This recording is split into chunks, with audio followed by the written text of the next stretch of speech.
This is WMUK. With our local arts preview, I'm Lorraine Coran. Artist Katheryn Trenshaw is presenting an exhibition of her paintings and sculpture this weekend.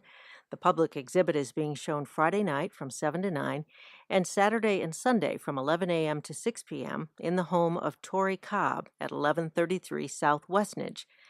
Trenshaw currently lives in England, but is no stranger to Kalamazoo, having lived, taught, and exhibited her work in the city for years.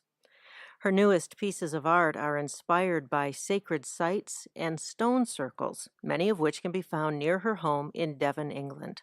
I feel a draw to them personally, and I think that the sites store a kind of wisdom, an ancient memory. I think they're like pulse points on the planet, and they've stood for such a long time. There used to be just thousands and thousands. Now there are still hundreds in England, Wales, and Scotland, particularly the stone circles that I'm referring to.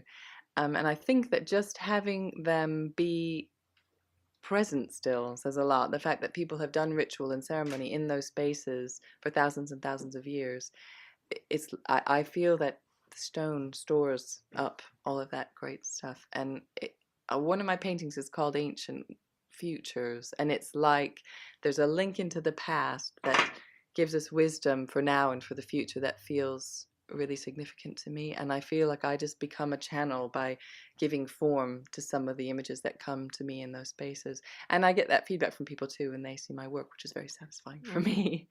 When I visited with Katheryn Trenshaw, she was in the process of putting the exhibition together. That involved covering the flowered wallpaper of the historic home in white paper prior to hanging her watercolors and prints. The artist felt the wallpaper would clash with her pieces, the images of which could be described as both ancient and contemporary, with vivid colors. She took me through the house for a preview.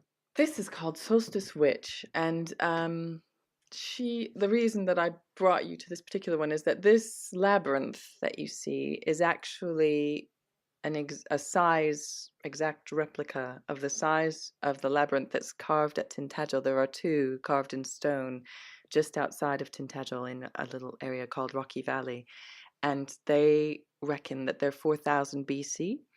The idea is that you would trace this, you just sort of stand. These are small labyrinths. Obviously, there are lots of walking labyrinths as well.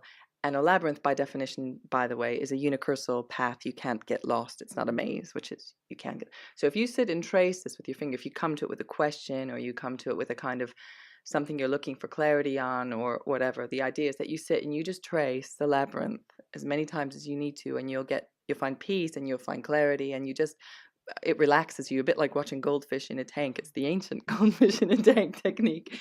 And anyway, so here this woman she's kind of tapping into the energy and the wisdom and the serenity that work with the labyrinth brings. And it has a sun and a moon for balance, and she's kind of got all this energy flowing through her body. She's not it's a way of moving energy instead of being stuck or having energy stop flowing. It's like, well, I need to tap into my ancient wisdom again, so I will, you know, get clarity and get movement going in my body. So these red spirals in her are a way of doing that. And of course, my characters, my figures often have blue or green or purple skin. I don't really like them to be too kind of homogeneously white. So they're. And this is watercolor? This is a watercolor, yeah.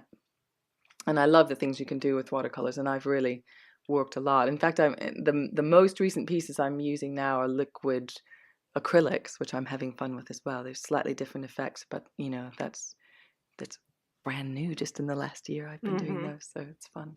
In addition to watercolors and acrylics, Trenshaw's newest work includes ceramic sculpture. Well, this is sawdust fired, and again, these, as you can see, are, or you can't see if you're listening, they are in the shapes, the sort of sensuous shapes of the stones that you find in the stone circles. And when I started painting, I had these sort of characters emerging and the stones emerging, but I suddenly had this idea that I don't know where it came from, that it would be wonderful to have these characters emerging from the stones themselves, because you do see when the shadows change and the light changes and the weather conditions change, I see all kinds of figures in the stones. So in this piece, which is about 2.5 feet tall. Mhm. There's each side, there are 3 different sides in this kind of sensuous shape, which is such fun to make because it's just, again, it's like a meditation, just sort of smoothing these till they're sealed really well, but also till they achieve this kind of shape and this sort of face with a spiral emerging from the mouth. And then on the third side, you find this raven kind of adorning the head of this character. And there are snakes and ravens and owls and different characters that emerge from the stone and the spiral pattern you find quite often in my paintings and in my sculptures. So I like how the sculptures tie right back into my paintings. They feel really good to exhibit together. The one on the fireplace over there's got a snake wrapped around it. And that's the ultimate symbol to me of transformation. You know, we shed our skins, we grow, we have to let go of some things so that we can carry on growing. So there are lots of animal totems and symbolic creatures in my work that feel really potent. And it's interesting that we live in a culture that's really afraid of snakes. And what does that say about our fear of growth and letting go? You know, we like to consume. This is, I mean, America, boy, having lived away for a little while and coming back, I still feel very much part of here, but I do see, wow, is this a consumerist culture? You know, England's quite poor compared to America, and it's like, wow, I've got a different perspective, which I hope I always hold because it's very easy to get sucked into. It's like, well, you know, throw away a bit of plastic here and overeat there. And anyway, so letting go feels really potent. And, you know, living in England, I mean, I still don't know what I call home because I'm not English and I don't really fit in there, but I also don't. Everyone thinks, oh, you've got an English accent. It's like, no, I don't. Everyone in England tells me I've got an American accent. So I don't really fit in either place, but I do feel like I'm finding a place that I call home inside of myself. And it's a long journey, but, you know, talk about transforming, you know, I feel like doing this risk taking, going to England for a while or permanently, I'm not sure yet, has been the ultimate kind of shedding skins. It's like letting go of your friends and what you call home and your perceptions of yourself and how you're viewed and support and building a reputation as an artist, and then kind of, who are you, you know? And after you've kind of become somebody with a little bit of a name, and then you go away and no one knows who you are. So it's interesting. All that gets wrapped up in the work as well, I think.